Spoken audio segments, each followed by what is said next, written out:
Okay, Rebecca Gill is with me. She's an SEO expert and has built up quite a profile as a top go-to consultant for WordPress SEO.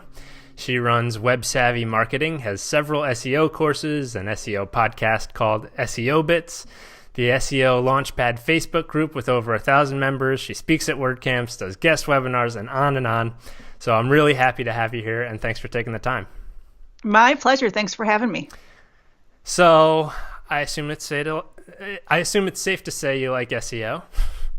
I do. I actually kind of pushed it away from it for a while because I had been doing it for 15 years and I got really burnt out for a while. And I literally took the service offering down off of our website and you couldn't find it and no one knew I did it for a long time. Wow.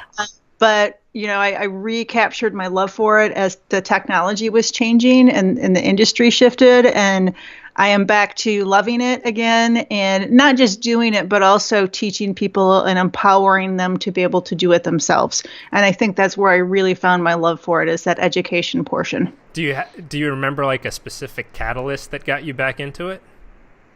I don't remember what pushed me back in. I think maybe it was just the need for knowledge because people really didn't have a good a basis of knowledge for it. And I think there was a Cabo press that I was at that we were talking about it in the pool, and it came pretty evident that I had a lot more knowledge than I realized when it came to SEO because I'd been doing it for so long.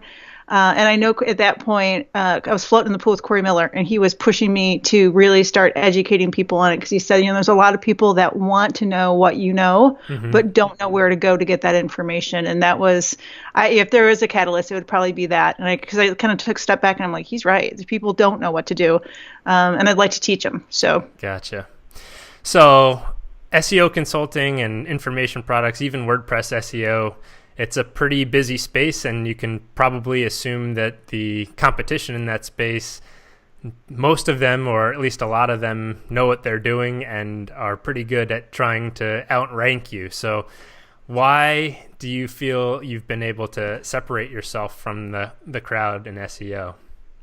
I think focus, and the WordPress space doesn't have a lot of truly WordPress SEO consultants. There's really few, but there's a lot of SEO consultants in general.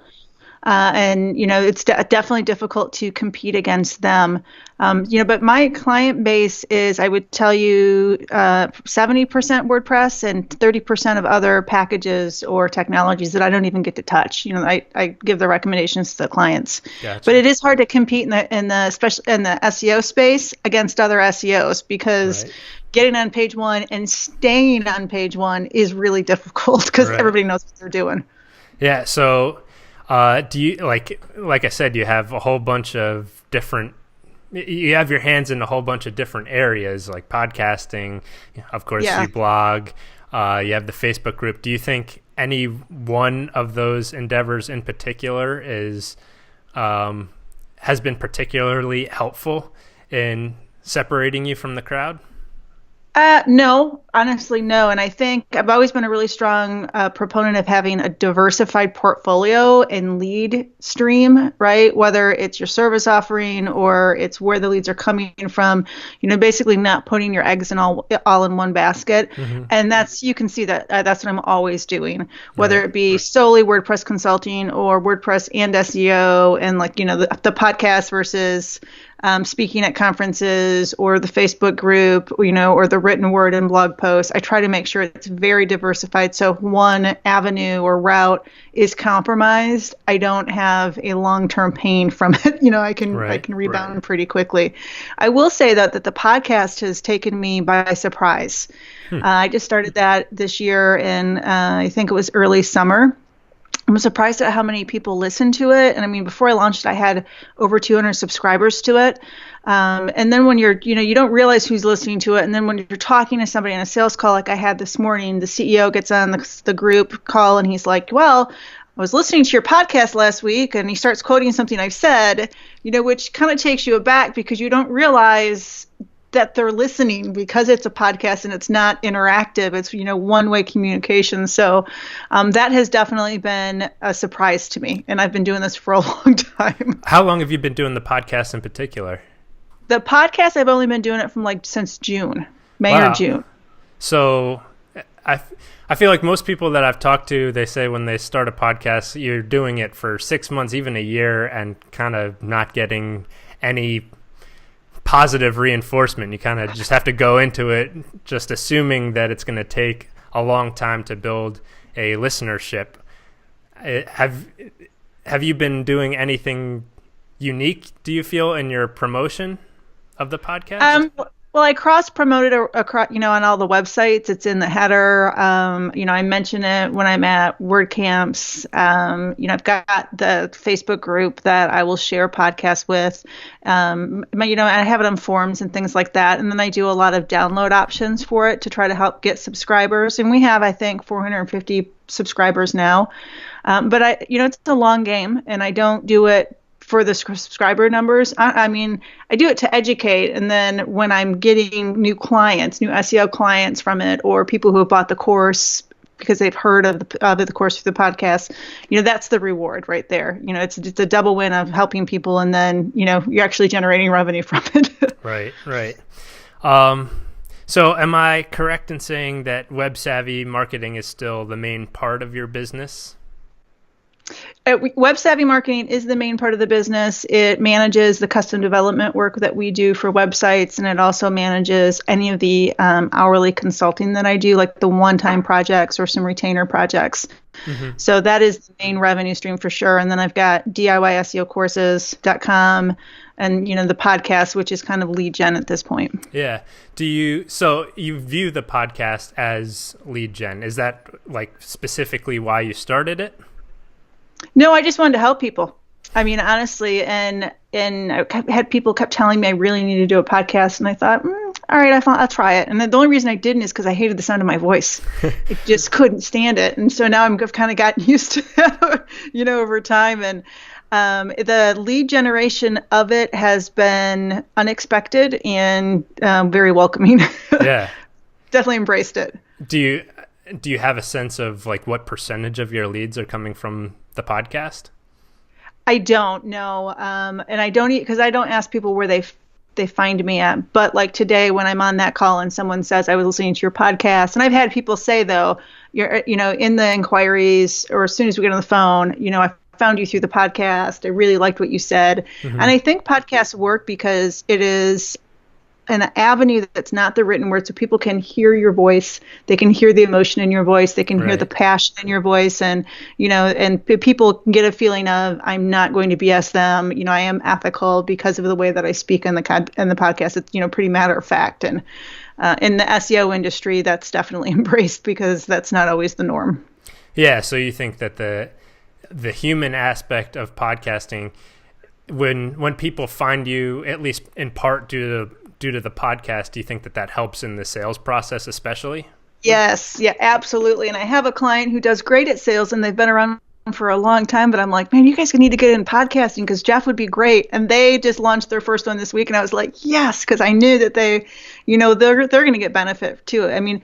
Especially when you have like a long sales funnel, right? Mm-hmm. They have like a 9-month sales, like a sales funnel that people sit in before they actually pull a trigger. Well, a podcast is a great way to, get in front of them and stay in front of them and be top of mind. Right. And, it's a non-aggressive way to do it because it's when people want to listen to you. So, and I'm definitely a fan of podcasting now. Yeah. And would you say is your close rate in SEO sales from people who have listened to your podcast, is it basically, close to 100%, whereas other channels are more of a slog, the traditional slog?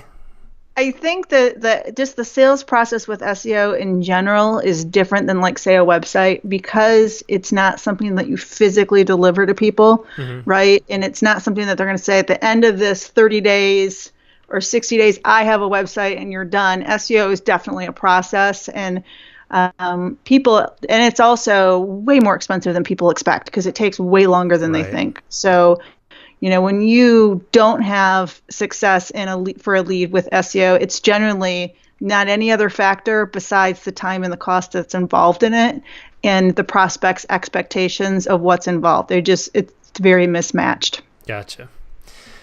So you've been running Web Savvy Marketing since 2009, but it seems like in the last 3 years, you're everywhere. You're on podcasts, webinars.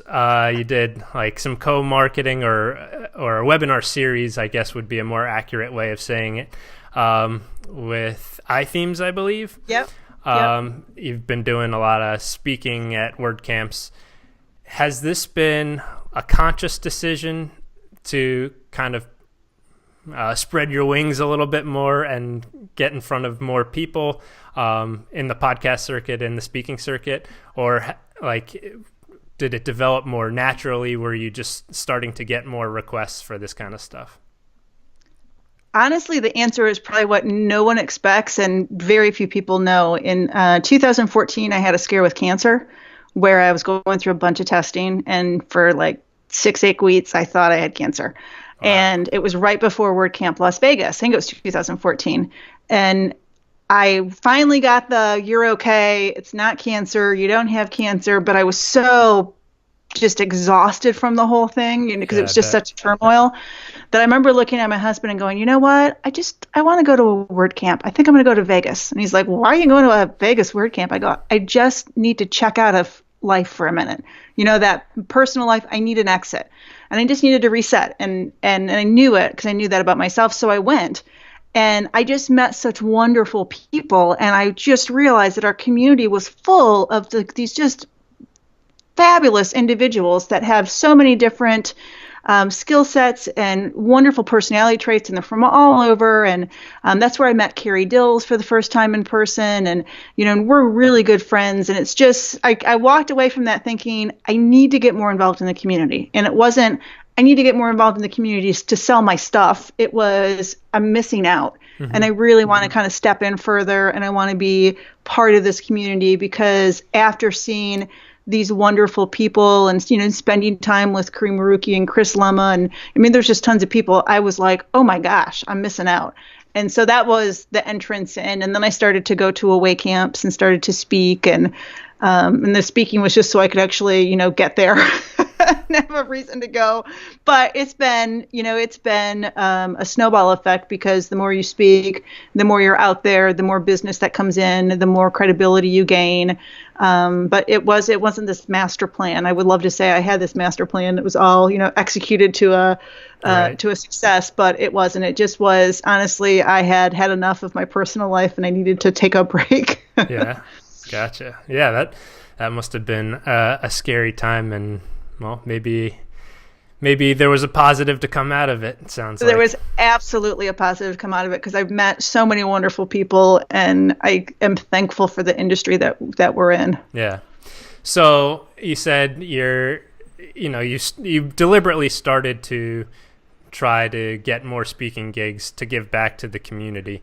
Mm-hmm. Do you think that specifically, like, did podcast interview requests start coming in because of that, or was that like a separate track? I also want to, get go on the podcast circuit a little bit more. That's just another channel where I could give back.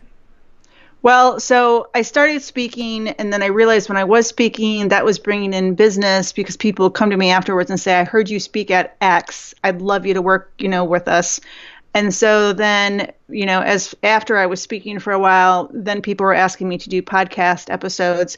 And honestly, I call myself the podcast whore, because I'll go on pretty much anyone's podcast, because as an SEO consultant, you're giving me a backlink typically. And, it's a great way to get that backlink and that referral traffic and boost my authority on the web, so that Google does know who and what I am, and that I am, credible. And that's why I jumped into those kind of environments. And those have been great too, because again, I get to meet more people, I get more activity coming in, I get, it produces good education for the listeners, but it's also great for me. And so I always embrace that as much as I can. Gotcha. And do you think, have the interview requests gone up since you started your own podcast? No, and the reason is, I have been told, is that I've already been on most people's podcasts. Already made the rounds. And some a few times. I've already made the rounds, and some I've made the rounds a couple of times. Fair enough. So let's see. You have some courses too. Now, I read that Corey Miller was also a part in getting and prompting you to create these courses. Yes. So you wanted to kind of distill all of your lessons learned over the course of years into these courses. Did you also view that as an end in and of itself, or did you view that as, part of your consulting and maybe eventually a feeder into your consulting business? The courses were designed to help out the people that can't afford me. I mean, I charge $200 an hour for SEO work, and there's not a lot of people that can afford that. Mm-hmm. And I didn't like people leaving, right, and then not having some type of help. So that was one of the reasons why I created the course. And that was like that was Corey and I's discussion. I think, again, we were floating in a pool, and, he was like, well, then create a course so that you can help people that can't afford you. Because that was a pain point to me, that I wanted to help everybody, but I couldn't, because I've got to bring in revenue and support my family. So that was the main reason that I did it. And it's been a good route. Like, 'cause even the call this morning, I very honest with people. Here's a typical engagement and what it's going to cost for me. If that's not within the budget, here is, some alternates. Like, I've got the course as a standalone, or right now I'm doing an SEO mastermind 6-week session that is one-on-one with a group, and then you use the course. So it's had a lot of purposes, and not just passive income. Right. And do you find that sometimes people will take the course and apply those lessons learned, but then maybe engage your services down the road once they've gotten to a certain level and they're looking to kind of offload it? I do. I have both. I have people who, just do the course and they're great. I have people who start the course and are like, whoa, this is so much more than I thought it was going to be. I don't want to do this. I don't have time for that. I want you to do it. And then like a third is, which happens a bit too, is I have people who do the course and then schedule clarity calls with me for, milestones through the course and say, hey, I got some questions. Let's run through some questions. And I'm like, okay, that's great. Gotcha. So, that's a third option. I want to talk a little bit about the Facebook group. So I've been seeing a lot more of these Facebook groups popping up, like around products, around services, around different topics. And, I feel like it's a great way to interact with your potential customers, and teach people, have a conversation, have a dialogue, understand where people are coming from. My fear is that if I started a Facebook group, there wouldn't be anyone in it. How do you know when you've reached the point that, okay, if I start this Facebook group, there will be at least 50 to 100 people who are going to be active in it, and we're gonna and it'll be able to grow into something? There's no magical answer for that and finite answer, right? The Facebook group's been around for, I think, like 6 months, about the same time frame as the podcast, and it's got 1,300 members now. Did I know it was going to grow as quickly as it has? No. I thought this was going to be a really slow growth, and I'm like, well, if we get a couple hundred people in there and they're happy, that's great. Right. And it's been to the point that I can't keep up with it sometimes. Like, if I get sick or something, there's all these questions getting posted and people wanting it, and I can't really do it. And, and then I feel bad. So I would encourage people who have something to share and have a purpose for the group. Don't let that fear stop you, right? If you really think that you can contribute and create a community where people feel free to share information and ask for help, and really participate, then build it. And if it doesn't work, it doesn't work, but at least you've tried. I've been really pleased with not only the amount of growth, but the interaction that's within the group. And like when I was sick, which this did so much good for my heart, I'm literally on the couch. I pull up my iPad, and I'm like, oh gosh, I don't feel good enough to answer these questions. Like I couldn't think clearly. And then a couple hours later, I'm like, okay, maybe I feel good enough now. So I would go in, and there was already people answering the questions. Right. Like other people in the group were like, oh, no, let me help you with that. And I was like, oh, God bless you all. So it was, and I think I even said something after, like when I finally got better, I'm like, God bless you all for just coming in and helping each other while I was out, because I could not answer questions. Yeah. So, I mean, I think with the web. It's got a lot of negative, and we all know the negative, but there's so much positive out there, and you really won't know the positive until you just kind of step in, and see what happens. And I think that's been the Facebook group for me. And do I have an end game of that? No, I just wanted to help people. And I think one of the reasons why I originally started it was because I was doing monthly webinars for iThemes for their community, and they would have questions, and we would always do questions at the end of every webinar. But I would allow 15 minutes for questions, and I couldn't get through them all because it would just be this huge list, because there might be 700 or 900 people on the webinar, the live webinar. And so that, now at the end, we're like, okay, if we couldn't get to your question, go to the Facebook group, post it there, and I'll hit it, or somebody else will answer it for you. And that's been a kind of a great way to continue that iThemes education that we've been doing. So it sounds like that was a good feeder for like to build that initial group. You were kind of leveraging the iThemes webinar series. Community. Yeah. Well, there's a book too, and I can't think of the name of the book. And I actually read the book after I started doing webinars for Corey and iThemes, but it talks about marketing to somebody else's community. If you don't have that community yourself, you can provide a service to someone else's community and help get your name out there and help really expand your brand and your reach. And it's true, because my relationship with Corey is friendship. And I did these webinars because of my friendship with him, and I wanted to give back to him because he was, giving to me, support and ideas and things like that, and just general friendship. And that's how that started. And, it has been a great avenue for getting me in front of people who did not know of me. And the interesting thing is the iThemes community has people in it that are not even WordPress. Right? There's people on those webinars that do not have WordPress, or even as their major website or any website, but are still part of the iThemes community. And so, finding a community like that is always great, because it does expand who you can help. Right. So let's see. Let me just check my notes here. What's one thing that you're excited to try next? So you have all of these different channels. You have your podcasting channel. You have, you have your blogging. You have your webinars. Is there something else on the docket for 2018 that you think I'm going to try this year? This is going to be my next experiment. The masterminds has been my next experiment, and because I just finished the first session.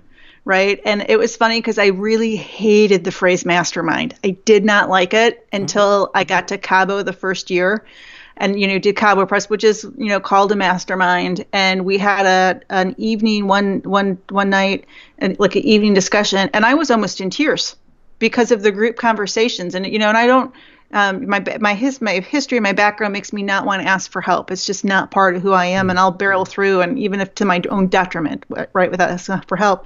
And someone said to me, I think it was Ben May, was like, "You just need to ask for help," because we were talking about challenges we all have, right? And I'm like, I don't know how to do that. And he goes, "You need to put away your pride." I'm like, "No, Ben, it's not my pride. It's the fact that I didn't grow up with people I could ask for help. It just wasn't my environment." And that it was a very raw and rich conversation, and everybody was, really supportive. And they almost had me literally crying in the middle of this business event. But it changed my mind on the masterminds, because it can be a supportive environment with, education and growth. And it shifted me, and it's taken me a couple of years, but now I'm, trying to do that mastermind environment, but for SEO. And I have one for developers. I have one for end users. And so I just finished the 6 weeks, and I just opened up registration for the next 6 weeks. So I would tell you that's my 2018 so far, because that's definitely a new area that we're stepping into. And it's just it's a different type of approach to educate people and empower them, because some people want and need that weekly touch base and collaboration to really make progress. So can you describe the structure of those a little bit? They're paid mastermind groups, or are they? Oh no, they're paid. Yeah, no, they're the current registration that's open is actually $800 a seat, and it's 6 weeks, and you have how many seats?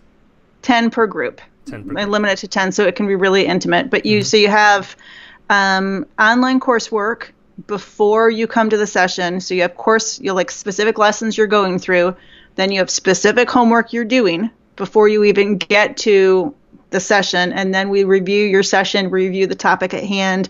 go through, answer any other questions. We set the stage for the next week. So you know what's coming next week, what lessons, again, you have to go through, what homework you're going to have, and then we progress that way. Gotcha. And then like the last week, it's just, we had a little bit of wrap up with some education. Then it was like, all right, what y'all got to talk about? So we could just, discuss whatever bits and pieces people had from the last 6 weeks. And it was good. And it went much better than I expected. Well, do people do the homework? That would be my concern, is that They do. And here's the best part is they come to class if they were busy and they don't have their I don't got my homework done. And I'm like, it's okay. It's all right. What didn't you get done? Let's talk about what you did get done. Yeah. So and it's because, they've invested both time and money in this. So they want to do their homework so that they can get the output, right? They want feedback on the homework. And it is that feedback that keeps people going. And another reason I did it was because people were taking the course and not finishing it, because they just that wasn't their personality, is to have that self-education with no dates and, requirements. And that's what that mastermind does for them. It pushes them through so that there's a hard end date that says, no, you have to be through these lessons by Tuesday, and your homework needs to be done by Tuesday. And that's what they needed. And they're like, okay, now I can do it. Right. Yeah. I've my own course on productized web design, and so part of that course is a 30-day plan, and so you're supposed to follow along, but I can still I have the course through Udemy, and you can see how many people have actually finished it. And I think with any course there's going to be a drop off from lesson 1 to the last lesson, and that's a pretty interesting way of looking at this mastermind as kind of a boot camp to really ensure that people get the maximum value from the course. Well, and I did do boot camps. I had 2 on-site boot camp sessions that were 3 full days each, right? And those were great. But the problem is it's hard for people to pay for 3 full days of training and then pay to physically go somewhere, right? It's hard for them to step away where this is much more digestible. I mean, the content is virtually the same. It's just spread across 6 weeks. Yeah. So you think... Are you planning on doing more of those boot camps, or do you think, okay, the mastermind is going to be my replacement? Those work better for for that goal. I would love to do more boot camps because I thoroughly enjoy it. There's nothing like being immersed with people for 3 days and seeing the light bulbs going off every hour, like something they're like, oh, I get it, right? I got an idea. And that's really uplifting and really energizing. But again, it's really hard to get people physically there and fill the seats because it's such an investment. It pulls them away from their jobs for 3 full days. I mean, I would do one anywhere, because I do truly enjoy it. Gotcha. All right. So we're approaching a half hour. So I don't want to take up too much more of your time, but if people want to reach out to you either for SEO work or to ask a question, where should they find you? You can find a portal of me at RebeccaGill.com, which is my personal website, and that'll link out to my other websites. And then I'm Rebecca Gill on Twitter. Awesome. Thanks, Rebecca. It's been a pleasure. Thank you.